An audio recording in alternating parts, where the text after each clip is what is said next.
Welcome to episode 26 of the Watson Weekend, your weekly dose of e commerce entertainment. I am your host, Rick Watson, and I'm here with my co host. Hi, it's Jessica Liseski. Happy weekend, everybody. And it really kicks off right here as it does every week, right, Rick? We're always kicking off the weekend, and this, I think, is our first holiday weekend, That's right. Yeah, Memorial Day weekend. So, one of many. We'll have a few holidays coming up here. You were mentioning that May is a crazy month for you. that's right. Yeah.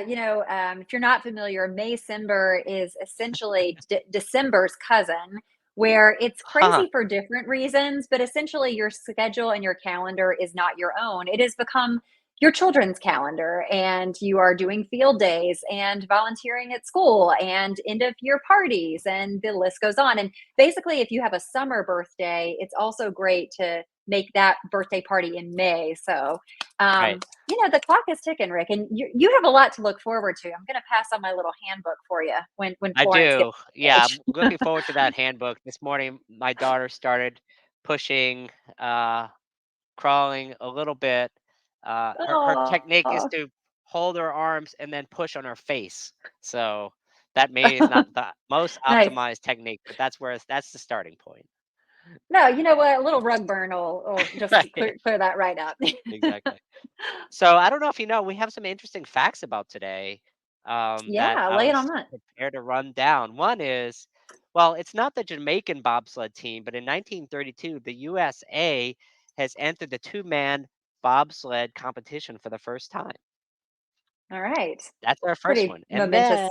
Yeah. yeah, look, we're kids of the 80s here, and so you'll always Yes, see we those are. references. 1985, Madonna's album Like a Virgin goes number one for 3 weeks. Yes, and she's still kicking. She's still kicking. Remember when Madonna was risque? Yes, I do. I do. She's kind of like Little House on the Prairie now, right? I So, right. Yes, she's the least in comparison. exactly. No, it's crazy. All right. So we want to jump into some headlines. Yeah, I'm excited about that. I think our first one up is Macy's, as in a look into the future or not in the future. Fellow analyst Neil Saunders from Global Data loves to cover or really destroy Macy's on Twitter when any chance he gets. Unfortunately, all the stores that he used to walk into are now basically closing. They just recently had an earnings call where they said they like, okay, we're going to cover, we have 500 stores, something like that, Macy's stores. We're going to split them into the ones that are staying around and the 150 that are staying. And then of the 350 that are staying around, we're going to show you the top 50. But even within them, I don't know, newsflash, the performance is flat. Oh, Well, is that really a shock though? Um, are we really surprised? I think what stood out to me too in this story was there was a lot of like fanfare and celebration as this plan was rolled out. And there was a quote that said, the advantage that we have is this group has a clearer vision and a stronger plan. And this is something that was absent under previous leadership. And we see a good start to putting Macy's on the right track. Does that pass the sniff test for you as far as an assessment? It does not. I'm not sniffing anything here. Unfortunately, the only thing that passes a sniff test is it's like a very typical corporate initiative. The first thing you do when you come in is you blame the last administration. So they've checked that off the list. Yeah. The next thing that they're going to do is implement a new 3-year strategy, and then they're gonna prepare 3 envelopes. I think that's how that joke goes. So Yeah, that's right. My 3-point plan. So great. Yeah. Speaking of 3-point plans, we actually have another story here that I think you'll find interesting. So, some retailers have Prime Day that we all know and love. Some others have Way Day. eBay now has Recommerce Day, huh? and Recommerce Day What's is really Recommerce kind of Day, taking Jess? back. Yeah, so Recommerce is just really a celebration of the fact that secondhand is where it's at. And so if you're in this resale marketplace, as eBay is and has been for quite some time, they've got to have their stake in the ground, which is they feel like they own this re-commerce landscape, as they should. So they're partnering with Alicia Silverstone. She's donating used items from her closet, which is really going to, I think, fuel the spirit behind, hey, what is old is new again, and it can be yours for the bargain price of some $1,000 Yeah. charity auction. So here's I think what I'm curious about. Over the time that eBay's been around, they've lost share to Real, Poshmark, ThredUp, StockX, Goat. I think the list could go on This and keeps going. on. The list keeps going. So is this enough to really salvage and bring back into eBay? Yeah, look, it's not enough, it's not even enough, going back Not to even our Rhino enough. Reynolds here. But For a little throwback. eBay's um, strategy seems to be to sort of burrow down on its core, which, look, everything else eBay tried in the last 15 years has not worked out so well. So maybe this is just the last idea in the bucket. So Recommerce Day is not something I see resonating with consumers, sadly. Yeah, it's actually interesting. So when Prime Day happens, you'll have like CNN and lots of different sites because they get paid big affiliate dollars, cover the best deals you can get in Prime Day or the best deals you can get in Wayfair. There was no Yeah. best deals of Recommerce Day. It was kind of a non-event. So you talk about playbook. eBay's got one more for you. So Oh they are yeah. teaming up with their friends at Rakuten Huh. to bring basically used goods from Japan Hmm. onto ebay.com. And there's kind of two theories behind this. One, you can take advantage of the yen that's trading at basically a 34-year low. And the second is Japanese consumers actually take better care of their luxury goods. And so Hmm. what's pre-loved and the definition of pre-loved in Japan might actually be really, really good in the US version. And so they feel like they're going to get some boost in better goods. Again, a question for me is inventory really, or lack of inventory, really the problem on eBay, or is it just the relevancy with shoppers? Yeah, I mean, look, it seems like the eBay strategy is to make gray market goods mainstream. I'm not sure how the brands feel about that. Now their stuff is going to be in other markets, such that maybe it will cut down people buying from them. Usually, you don't. uh, If you're a luxury brand, you usually would rather have your stuff burned than sold in another market, just because of conflict and reduction of 100%. sales and all those things. So eBay apparently didn't get that memo. So that's maybe a good starting point here. Speaking of management teams that have not gotten the Mm. memo, Target is next up Hmm. in our moves. They are cutting the prices of 5,000 items, and they announced this amazing announcement prior to the earnings call. Price reductions. Is that a strategy, Jess? It's a strategy, I guess, if you're just looking for a quick shot in the arm and some kind of boost and a bit of, hey, we need a Hail Mary here. I think what is super interesting is the more I shop Target, the more I find that Target and Walmart are trying to get closer and closer together. Mm, And then in that war, in that battle, we know Walmart's the clear winner. I think this is certainly a way to try to get some jolt of consumer attention, but the reality is it's also not enough. yeah, I was writing on LinkedIn about this week.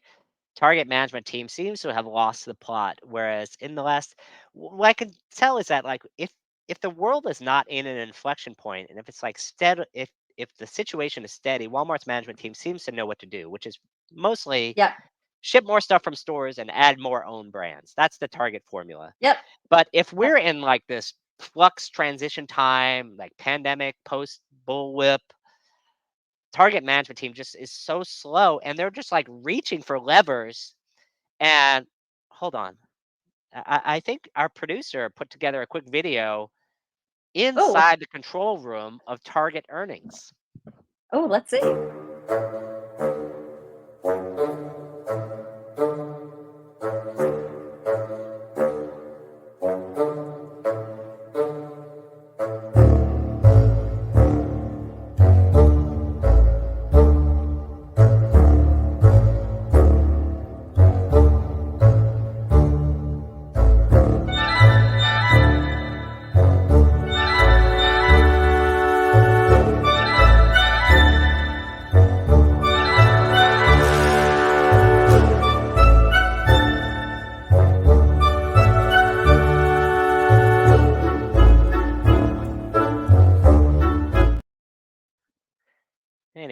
I mean, a good That Simpsons episode always seems to clarify the situation here on the weekend. that's right. Can you tell we are slightly fans? So we always good source of content. I think you got one more story to bring this home, right, Rick? Yeah, if you we haven't talked about Shein yet, but we have Timu on our bingo card where the owner Pinduoduo has reported a net profit of over 246% year over year, which is sadly for other retailers enough. I'm sure it's going to keep propelling them maybe into more Super Bowl ads in upcoming years. Yeah, yeah. I mean, and this is kind of at the same time where there's been some reports they've pulled back slightly in marketing, specifically in the US, but that has not changed the trajectory of what they own. And, just as a reminder, in that Ernst Analytics report, they've basically taken 17% of, or nearly 17% of the discount store share. So it's not only that they're knocking on the U.S., they're also really breaking major ground in China as well. So are we going to be saying Ali who at some point? Well, we kind of are. It seems like Alibaba is doubling down on logistics again, which makes sense. But Timu, look, at the end of the day, their depends on advertising, and if they can keep advertising, they'll keep growing. As soon as that stops for half a second, they are totally dead. Yes, totally did. That and trust. Remember, we always also talk about trust being one of the Yes, key places. So I keep buying, what I think is cheap refrigerators, and I get a pamphlet in the mail instead of how to operate a refrigerator. I Probably love not it. going to keep buying. I love it. You will All not keep right. buying. No, crash and burn. So we have got a really exciting guest, and I know Rick, you are pumped to introduce our guest that's going to come on the show today. I am, and we're talking about the founder and CEO of VTEX, and he's also a teacher at in Cambridge for EICOM. Mariano Gomide de Faria, he's had over 2 decades of experience in e-commerce and digital commerce, co-founding VTEX in 2000. Over that time, they've helped over 2,600 retailers, distributors, manufacturers globally in their digital transformation. Obviously, the company is super powerful in Latin America, in Brazil in particular, but they count manufacturers all around the world as customers. I'm most also interested in the fact that he's a teacher and lecturer at Cambridge University, which is super exciting. He definitely has its own unique flair and style, and happy to have Mariano and great friend of the show on the program. Hey, Ricky. Hey, Jess. Pleasure to be with you. So excited to be with you. Thank you for just also dedicating your time and coming on. There's a lot of exciting things I know we want to dive into. First and foremost, I think we wanted to give people a bit of an introduction to VTEX and what you guys stand for and how you got started, like what inspired you to really even start launch the platform. So, do you mind giving us a synopsis there? No, it's okay. So, just what is VTEX, right? VTEX is the Shopify for grown-ups. That's a simple way to put it. We are a SaaS digital commerce platform allowing companies like Samsung, Whirlpool, Chanel, Adidas, and 2.4 thousand of them all over the world to operate their e-commerce. We are in 43 countries right now.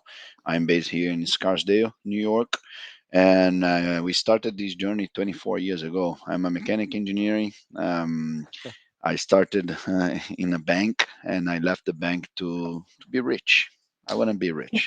Yeah, I want to just to be it doesn't entrepreneur. hurt. Doesn't hurt, and that's the most like after 20 years, I got the guts to say I want to be rich. After that, I say no, I want to this purpose. No, back there, I just wanted to be the money to pay whatever I need to do. That's my hobby is to be boating and spearfishing and say, I need the money to pay for that. Actually, I was a scuba diving instructor before, and I say that will not pay the level of It's not going to pay the hobby. bills. Right. Yeah, it's amazing. I was very happy, and but say I wanted more. So I created a company with Geraldo, my business partner, And we struggled for 10 years with the company, but after 10 years we got Walmart as our big client, and that's where the world started to know like who are the Brazilians doing the Walmart e-commerce platform emerging markets.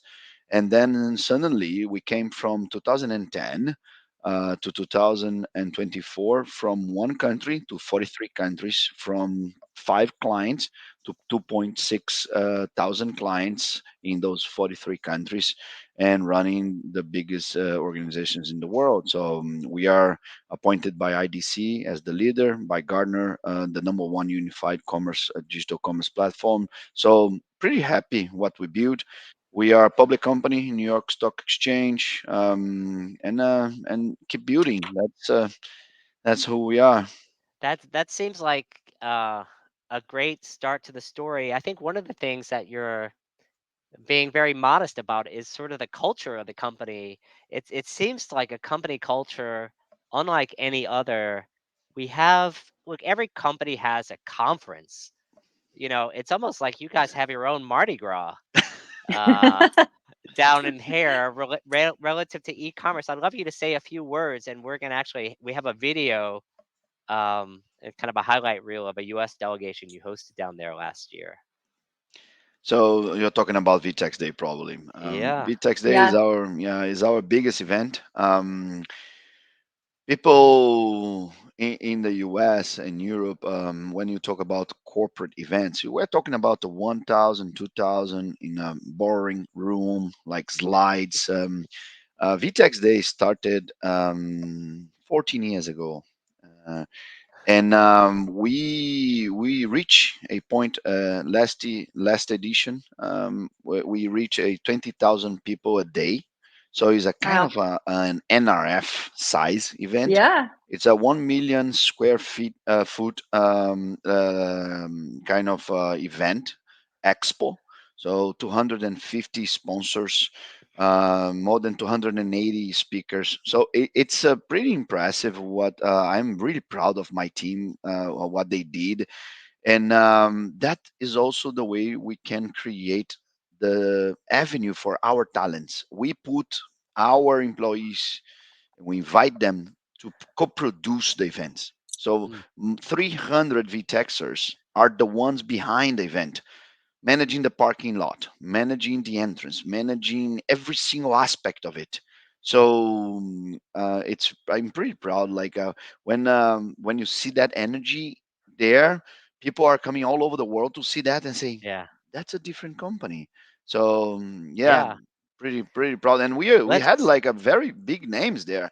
I can recall some of them, like the president of United States, Barack Obama, came in person to the event. It was Wow. it was the biggest corporate event he ever attend. It's a 10,000 attendees in the room that he spoke.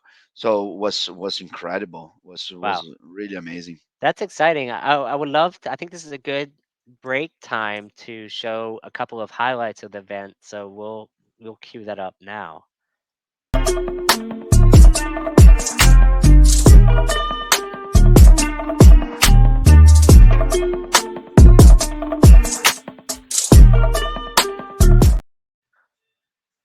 Wow. I That's mean, amazing. this the huge room with all the lights. Yes. That's the shot that really That's blows like a me Taylor away. Swift concert. I mean, Yeah, right? I would like to invite everybody that is probably listening your show. Come, and you're gonna enjoy probably. Oh, one thing about VTEX Day, we don't allow sponsors to be in the stage. That's Mm, the number one rule that we mm, will never give up. So it's only retailers and brand manufacturers sharing content to retailers and brand manufacturers, and that's why people come. I feel that all the other events in the world, you just have two commercial pitch, and that's not good. Yeah. People are yeah. not like, okay, come on, another slide and another slide. So in VTEX Day, the sponsors are forbidden to talk in the stage, and that's how the event is recognized. It's specialists, 280 of them from many companies all over the world, sharing the problems, the experiences, the cases, and that's what makes VTEX Day unique. Yeah, That's I so think that's great. so interesting. Yeah, and like what kind of it's a good segue to some of the things that we were interested in talking with you about. You're in all of these different countries. You bring all these different types of retailers, brands together. I have a two-part question for you. What are some of the things that you find are similar, and what are some of the differences in terms of the experiences of in brands and retailers, whether it's countries? I don't know if it's a country culture differences.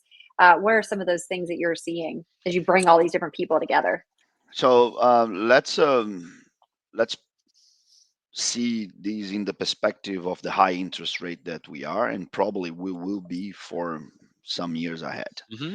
These challenge of financing retail in a Mm, high interest rate, it is Hmm. affecting the world.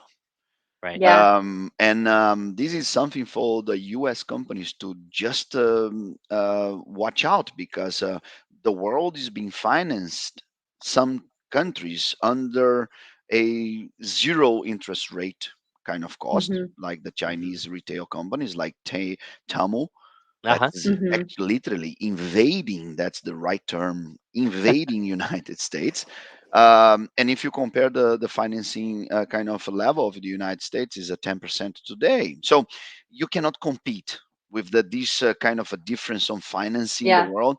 So the bottleneck, the bottom of the PNL, is the bottleneck for all the retailers in the world. That's what we are seeing, and we are helping our customers to find 3, 5, even 10% of profitability, and that will Mm. not come with organic way. It's not predictable to find 10% profitability in retail or Wow. brand manufacturer. I mean, Yeah. Mariano, you're speaking my love language here. I mean, I've been watching all of the retailers' earnings as we talk about profitability, and in particular, Walmart, like one of your customers in Latin America and other places, Walmart, their earnings, what they're trying to do, and we're talking about like entering the age of efficiency. How can we be more efficient with our cash? And so, if we're going to invest in new initiatives, let's invest in higher margin initiatives, such that the typical Walmart business, and pick any year on the map, it's about 3% net operating margin.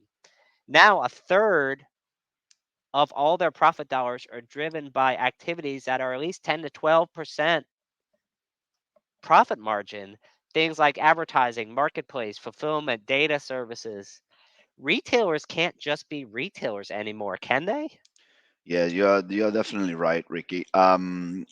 When you see the average of the SAP 500 retail Yeah. profitability, we're talking about 4.5, 4.4. Uh, that's too low. That's Mhm. average. Hmm. So Yeah. anything that you do wrong 1 year, you Yeah. compromise 5 years. And in this Mm, moment, a lot of the last 20 years, a lot of money was spent in equity funding way. What I mm, mean about it, you just change equity through R&D and hope that that would create value for the future, mm. Sure. and that wave actually didn't pay off. So you can see right now all the retailers, the big ones, highly invested with maybe hundreds of millions on software that already dead, and they Give us an didn't. example of one that invested a lot and it just didn't pay off for them. For example, I can say, in my perspective, and it's a personal opinion, Primark. They spend casino. Many retailers all over the world, they create their own software IT companies. Right. Yeah. The problem with that is a company that have only one client. Right. It's a Right. Yeah. monopoly. You You can't can't scale it. amortize You that can't scale it. over. The bill with that. So it's interesting because people forget about it, that innovate is easy. To keep a lean level of Maintenance. maintenance for the innovation, that's the hard part. So Hmm. innovate is pretty easy. You just exchange capex into IT people, and IT people will bring innovation, and then suddenly you need to pay for that bill.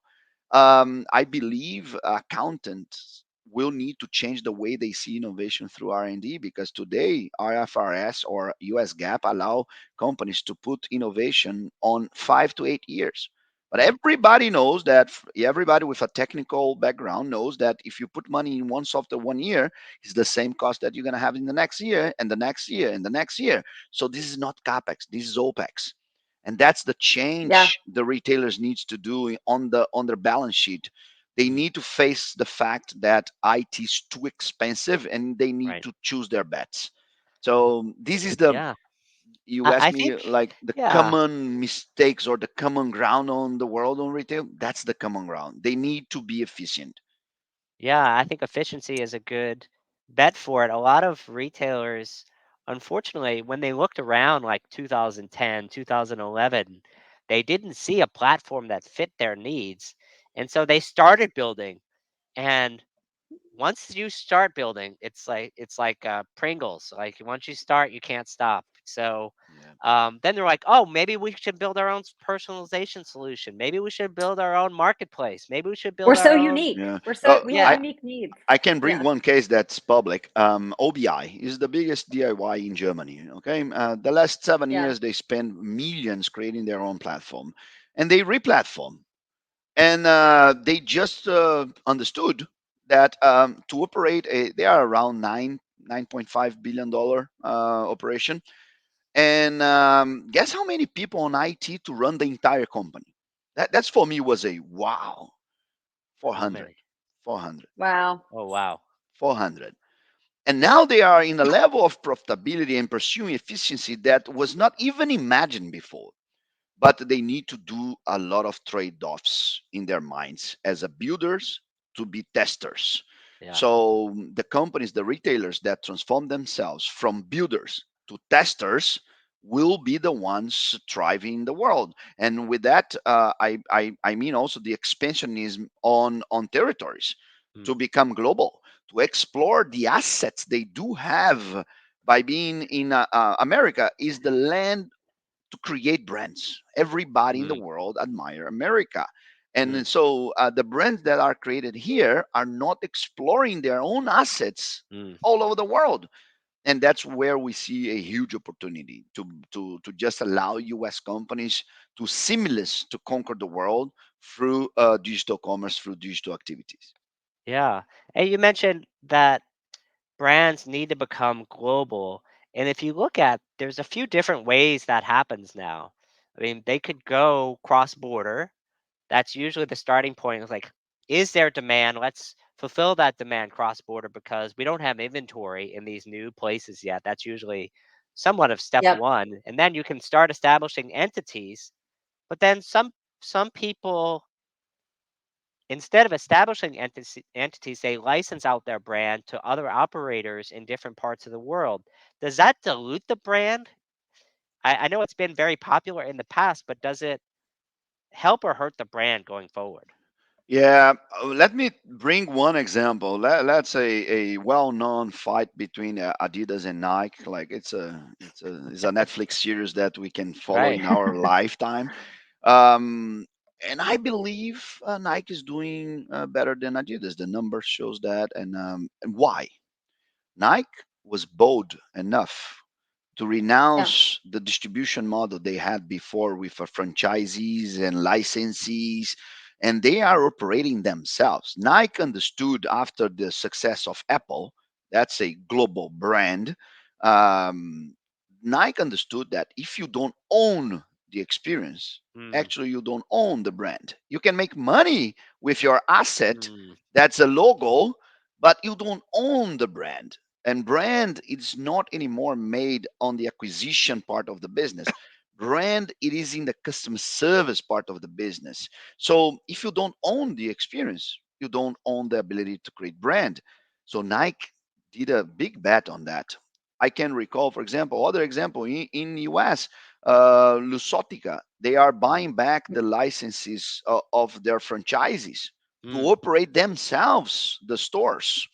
mm. So it's a big movement of a concentration to allow the brands to own the experience. And all over, you can see that companies going global online, companies changing the franchising model. For example, like Alo is an amazing brand, and Right. they license the physical stores, but the online is an international kind of rights Mm-hmm. from Alo. Right. So brands are waking up for the opportunity they do have to own the experience and the brand.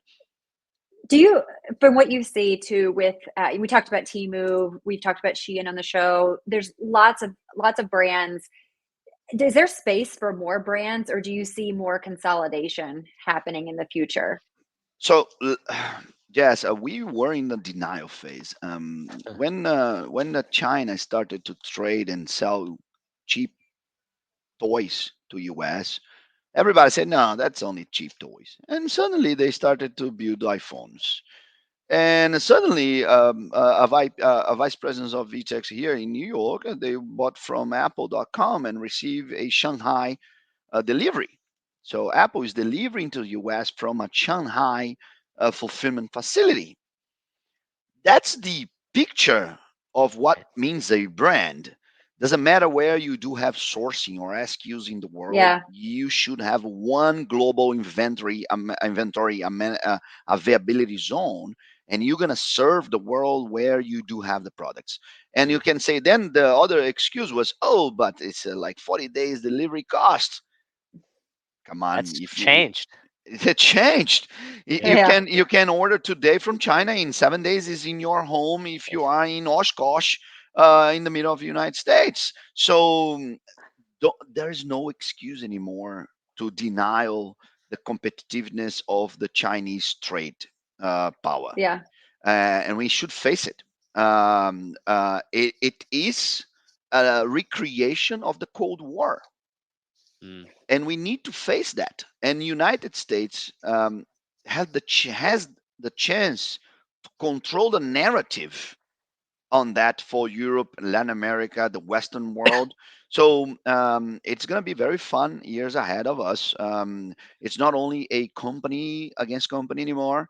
It's yeah, government plus companies against government plus companies. So it's like WeChat in China against WhatsApp in US, or it's TikTok here, there. So it's going to be interesting to see how the world will be there. One thing is for sure: if you are not lean as a brand and a retailer, and mm, if you don't have a global presence, you will not be able to arbitrate the assets under management that you do have. So the brands needs to review their org charts. The org yeah. charts are predictable, and it's not going to be predictability that will create this future. So uh, the lean ones, the ones with less people in the room, more risky decisions, will be the ones that we're gonna see thriving in a few years. yeah. And we talked about efficiency. I think that goes in a few different directions. Building custom software is not obviously going to drive efficiency. Um, and if you're going global, you have to have an approach, right? And it seems like the world is divided into two camps right now, kind of this custom software camp and the SaaS camp. And the software as a service companies all have different business models. And I think if you go to a place like Europe versus North America, everything operates the same way, particularly in the United States. You know, the trade rules, it, the way you acquire consumers, etc. But in Europe, that's not the case. The consumers are looking for different things. There's different competitors. There's different distribution. There's different marketing. Can you talk about like the complexity that a brand has, and as they think about like, do I need to build something custom for Europe, or can they have a SaaS approach in Europe? Perfect. Let's recall that from America, we when we address Europe, we put in one only word. Right. Yes. But if you live there, It's a you very know American thing to do. there are very different Europes inside Europe, right? So you can Yes. be an amazing brand in the UK, but in Germany you are not, and in Spain is a different thing, Italy is a different thing. So it's pretty common. For example, Yes. Nautica, it is a triple way brand in Europe, and in the US is Yeah. a mid class high or mid class brand. So at the end of the day, it's not easy. Normally, the old model was to franchise the license of the Hmm. brand to reach families from retailers, and Right. they would explore the asset in a local way. That was the last maybe 25 years, 30 years of go to market. but that it is in the limit. That model will not recreate the brands anymore. So the brand that wants to thrive in the next 20 years will be the ones that own the experience. So they need to write off a lot of agreements all over the world to be able to control the consumer experience. And Mm. for example, let's say a brand from my home country, Havaianas. Havaianas, do you know the flip flops? Jess, Ricky, probably I Yeah. love them. Yeah. Yeah. Yes. you love I them. have many, Perfect. many pairs. Many, many She had pairs. her Yeah. Perfect. beach hair last M- week. Many I pairs, did. but you are buying probably from US stores or US online stores. Yes. And guess what? In the US, Havaianas might have only 2,000 SKUs. But in my home country, Havaianas has 70,000 SKUs. It's Wow. incredible. That's the brand experience, the customization of Havaianas. Everybody has their own touch. And and and actually Havaianas is losing the ability of creating these experience in the US. Guess Yeah. what? Because for the distributor in the US to have the Mm. 70,000, they need to 70 times more capex to buy the Wow. saline. Sure. So without a cross-border full integration in between the inventory that you do hold all over the world, allowing anyone to buy from anywhere, you cannot create the experience you need. Mm. So we're urging our clients to just embrace the idea that there is no territory boundaries in terms of trade war. And Yeah, it is a we had a whole episode a few weeks back about Section 321. If you missed it, definitely catch it. Um, Having a global pool of inventory, and I think e-commerce in the future is increasingly. I actually don't love the word personalization. I love the ability to do mass customization, especially from one pool of Hmm. inventory. Then you can serve all customers the same way, and then you can decide to pull off some of that customization into each market that's more culturally relevant or appropriate. yeah. I was talking to Ludo. It's an executive from Whirlpool, KitchenAid head executive, and I said, Ludo, you need to link your inventories in the world. And he said, no, no, no, it's almost impossible because in the US is one plug, and Europe is another Yeah. plug, and Brazil is another plug. And Yeah. I say, guess what, Ludo? Apple did. They sell Right. the plugs Yeah. independently, Right. and they Yeah. send three of them in the same package, and people will pay $5 more to have that specific color of KitchenAid that's only sell in Italy. Buyers have more money than time. That's Right. something that I'm trying to explore a lot.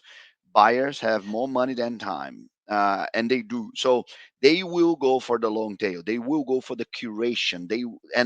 No matter where you do have that product in the world, they are willing to wait 7 days, 10 days. Um, Yep. um, my wife is buying products. Probably, I would say 80% outside of the United States, and she's Mm. based in New York City. So, Mm. and that's not common, and that's just the starting of the war that is already happening. But the press is talking about the elections and other things, and they are losing the real journalism around the real war that's affecting the families in the United Yeah. States. So. We and thanks for bringing this topic up. We need to bring this up and say, look, it's a watch out. Say it's a call that we need to come to do for all the American brands and retailers. Say, come on, wake up. Let's fight back. Yeah. Well, it's interesting because with that access to more inventory, is that why marketplaces just continue to be so powerful and it's harder for retailers to compete? So it's like you can't beat them, join them. I've got to go get into a marketplace because at least that's where the buyers are because ultimately so much selection is Yes, there. Dynamic the changing. the marketplace definitely they recreate the access to the products, right? They show Yep. that retailers brands are just a pass through for the credibility of the product brands itself. But my bet is that the marketplaces is start to flat in terms of Mm. market Hmm. penetration. Look what happened with Nike after they drop Amazon. Everybody say, "Oh, that's a big mistake," and actually they just crushed Adidas that keep their products in Nike in Amazon. The reason is People are willing to pay. They have more money than time. So if you create brand experience, they will pay for it, and your profitability will be double. So what is Tesla? It's nothing related to digital commerce. Tesla, it is an amazing brand with a very cost efficient manufacturing. They do have 2 times more margin than Ford and BMW. So when BMW Right. launch a new model, Tesla just drop 10 points their Yep. cars and they kill the margin of BMW. So brand at the end of the day is the ability of making profitable business. So the retailers, by integrating inventory all over the world, if they own or if it is going to be in the distributor or in stores or in franchisees, doesn't matter.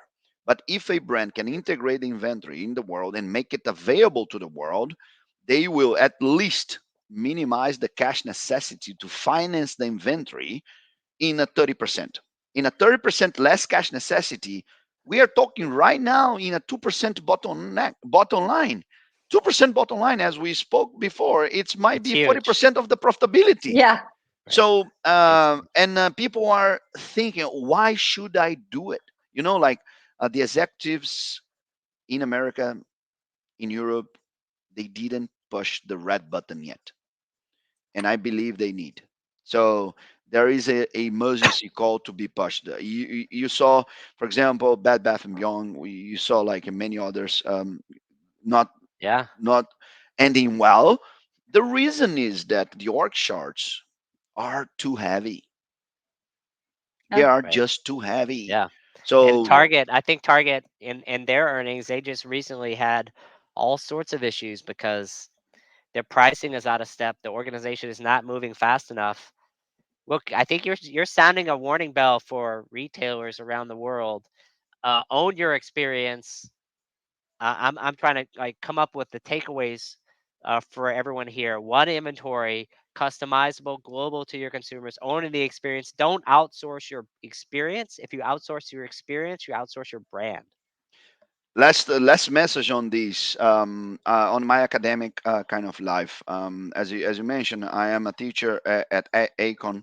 It's an institute inside Moeller Center, Churchill College, Cambridge University. um, I am writing a book called Concierge Commerce. Mm, That's the first time I speak publicly about the book, so it's Oh, we're breaking news here. breaking news. You need to have the exclusive. bling Look breaking at the news. Watson weekend. And that becomes also a public commitment, right? Because when you start speak public about the Right. book, say, "Oh my goodness," When you now say it, you got to that's do like a it. yeah. So Yep. what's a concierge commerce?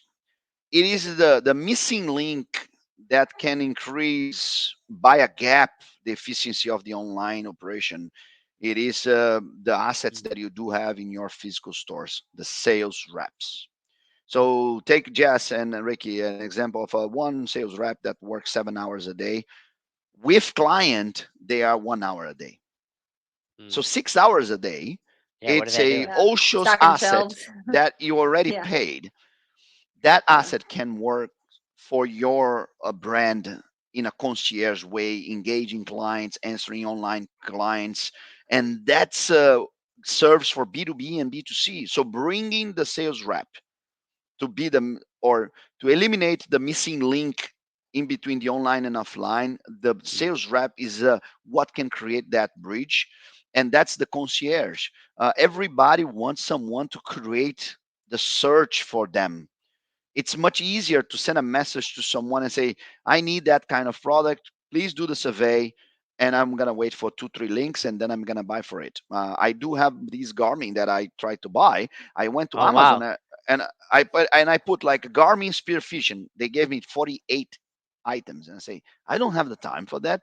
And then I message the instructor that I trust and say, please, Peter, what's the model? And I say, oh, the MK2Y, to I, and I say, oh, fine. And then 2 minutes later, I bought. So the Right. concierge commerce can transform the way the efficiency on digital can be reached.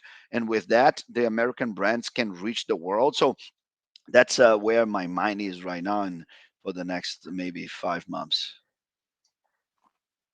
That's That's amazing. amazing. Well, hey, we did have one question, if you don't mind taking one Please. from the audience. So there was a question about how VTEX integrates with fulfillment. So do you mind just explaining that a little bit? No, it's okay. VTEX has two modules. One we call the order routing, and the other one is the inventory management system. So the inventory management system integrates with WMSs and ERPs to bring the data of the inventory to VTEX. So VTEX platform do not Mm, manage hot calls in ERPs. That's a mistake of an old way of doing architecture. We just bring the data to VTEX, and we are independent to run in a very high elastic way the demands without touching the legacy systems. And with these inventory management system and order routing, we can integrate with suppliers. We can integrate with mm. sellers hub. We can integrate to other sourcing of the same SKUs or even added categories for the business area of the brand to serve the customers in a fraction of time they need to do before. So we believe the inventory management system and the order routing is the core of any commerce platform in the world. Yep, we know part of the supply chain strategy is efficiency, right? And or part of efficiency is supply chain and fulfillment, and how you make all of that work better and harder for you. So I appreciate you taking that question, Mariano.